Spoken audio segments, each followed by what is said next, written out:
Break के बाद एक बार फिर आपका स्वागत है। आप देख रहे हैं चलते चलते।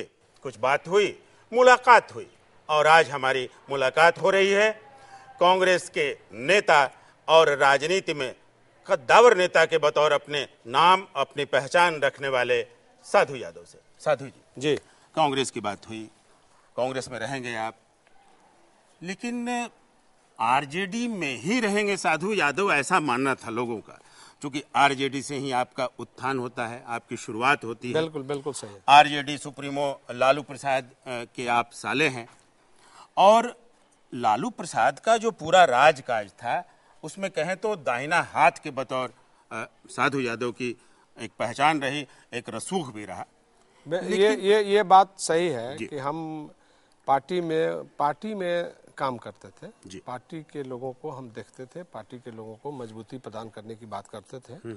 बाकी सरकार से मुझे कोई लेना देना नहीं था, लेकिन कई तरह के विवाद खड़े होते थे। अब विवाद तो होते रहता है, अब तो चूंकि कहानी हो गई, वो तो विवाद कहानी है, विवाद तो, लेकिन मैं जानता हूँ, मेरी आत्मा जानती है, और इस चीज को बखूबी हमारे आदरणीय लालू जी भी जानते हैं कि मैंने कभी किसी सरकार में कभी किसी के बारे में या कहीं इंटरफेयर नहीं किया। दल के भीतर भी लोग ये राजनीति कर रहे थे, फूकने का लोगों ने काम किया, साधु की ताकत को कमजोर किया जाए, परिवार को कहीं न कहीं तोड़ा जाए। तो कई तरह के साजिश हुई, पहले साधु को तोड़ो, फिर लालू को तोड़ो, ये सब हुई है साजिश।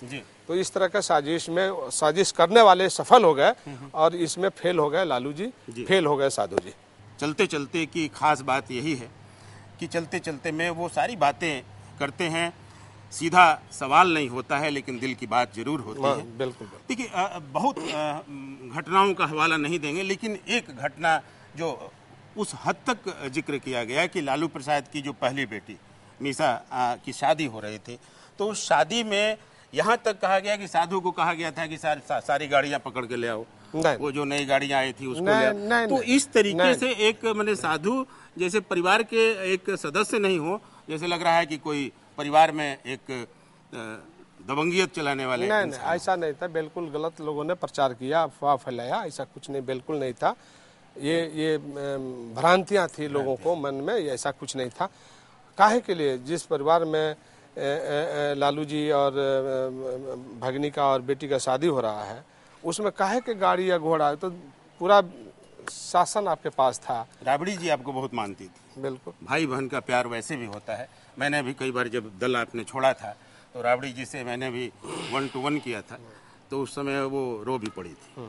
तो उनका काफी स्नेह रहा आपके साथ। नहीं, वो स्नेह है, अभी भी है, स्नेह लोग रखता है, ऐसा नहीं है। लेकिन राबड़ी जी को भी ये दुख हुआ कि साधु छोड़कर क्यों चला गया। अरे हमको भी दुख हुआ कि हमारी टिकट क्यों कट गई, हमको भी उतना ही तकलीफ हुई कि हमारी टिकट क्यों कट गई, हमारी सीट को रिजर्व क्यों कर दिया गया, ये हमको भी तकलीफ है। हमको इस बात की मलाल है कि हमारा टिकट क्यों काट दिया गया, हमको क्यों वंचित रखा गया। हमने कभी सरकार में इंटरफेयर नहीं किया, ना लालू जी से कहा, ना अपनी बहन से कहा, कभी नहीं। और फिर आपका वो सीट भी रिजर्व कर दिया गया। मेरा सीट रिजर्व करके फिर हमको टिकट से वंचित कर दिया गया।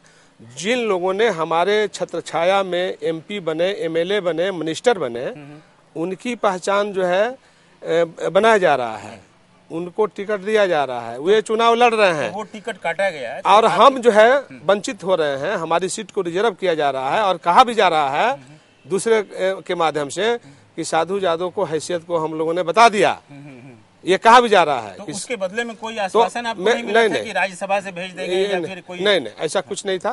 किसी प्रकार के किसी ने हमसे संपर्क नहीं साधा, कोई बात नहीं बनी, और कुछ भेजे थे, ये बात बिल्कुल सही है। श्याम रजक जी को लालू जी ने शायद कहा कि बात करो, उन्होंने बात किया था। हमने कहा कि देखिए हमारे साथ मजबूरी हो गई है, आप लोगों ने इस तरह का बात हमारे साथ फैला दिया है, वातावरण को खराब कर दिया है। अब इस परिस्थिति में हमारी बात हो चुकी है सोनिया जी से, और कांग्रेस के जो बड़े लीडर थे, सिंधे साहब उस समय प्रभारी में थे, अभी जो ऊर्जा मंत्री हैं भारत सरकार के, तो वो आए थे, सरदार इकबाल सिंह आए थे, अभी जहां अभी गवर्नर हैं।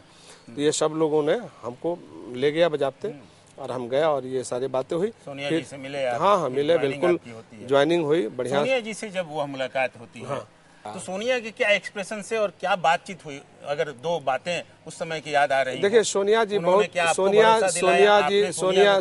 सोनिया गांधी जी इतनी नेक महिला हैं, इतने बड़ी अच्छा महिला हैं, बहुत संस्कारी महिला हैं और उनकी बात, उनकी व्यवहार इतनी अच्छी है जिससे कोई तुलना नहीं किया जा सकता है। तो यहाँ भी लेकिन एक कॉमन पॉइंट है साले और बहनोई दोनों का। लालू भी मुरीद हैं सोनिया के और तमाम झांझावात झेलते हुए भी, विरोध झेलते हुए भी, कांग्रेस विरोध से लालू की राजनीति शुरू हुई, लेकिन आज वो कांग्रेस पर मेहरबान है, सोनिया पर मेहरबान है। देखिए तो वाकई में मैडम में कुछ ऐसी खासियत है, बिल्कुल ये लालू भी पसंद करते हैं, साधु भी पसंद करते हैं। बात सही है। हम लोगों ने जब आरजेडी में एमपी बने थे तो 26 एमपी थे, 24 एमपी थे बिहार से आरजेडी का, और लालू जी का फैसला सबको मंजूर था। लालू जी ने अपना फैसला किया कि हमको सोनिया जी को प्रधानमंत्री बनाना है। तो सोनिया जी को प्रधानमंत्री बनाने के नाम पर उन्होंने कहा कि मैडम को हम सारा जो भी हमारे सपोर्ट है, शक्ति है, हम मैडम को देंगे। मैडम चाहे जिसको बनाना चाहती हैं बनाए, हम मैडम को देंगे। ये बात भी सही था, बिल्कुल हद तक सबके सामने था। लेकिन लालू जी कहाँ मिस कर गए ये हमें समझ में नहीं आया। कौन लोग उनको कान भर दिया कि साधु जादव ये काम कर रहे हैं, साधु जादव ये काम कर रहे हैं। बिल्कुल बेबुनियाद सवाल। अगर किसी ने भी अगर ये बात लालू जी के कान में कहीं हमारे बारे में बोला हो या बोला है या उसके चलते हमारी साथ और उनके साथ इस तरह का व्यवहार हुआ है तो बिल्कुल समय का खराब समय था, विपरीत समय था। उनको ऐसा नहीं करना चाहिए था मेरे साथ। लालू जी से बातें तो होती होंगी?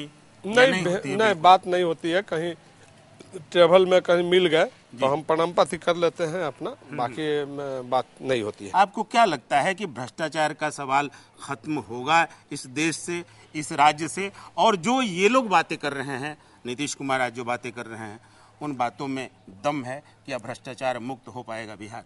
देखिए ये बिहार का सवाल नहीं है जी, ये पूरा देश का सवाल है। भ्रष्टाचार एक जगह नहीं है, पूरे देश में है, दुनिया में है जी। तो ये कैसे भ्रष्टाचार खत्म हो जब सब आदमी अगर सोच लेंगे, हर आदमी कि भ्रष्टाचार को मिटाना है, चाहे वो अफसर हो या नेता हो या आम आदमी हो, आम जनता हो, किसान हो, मजदूर हो, गरीब हो, ये समाज के सभी वर्ग के लोग हो, अगर सब सोच लेंगे कि देश और दुनिया से भ्रष्टाचार मिटाना है तो मिट जाएगा।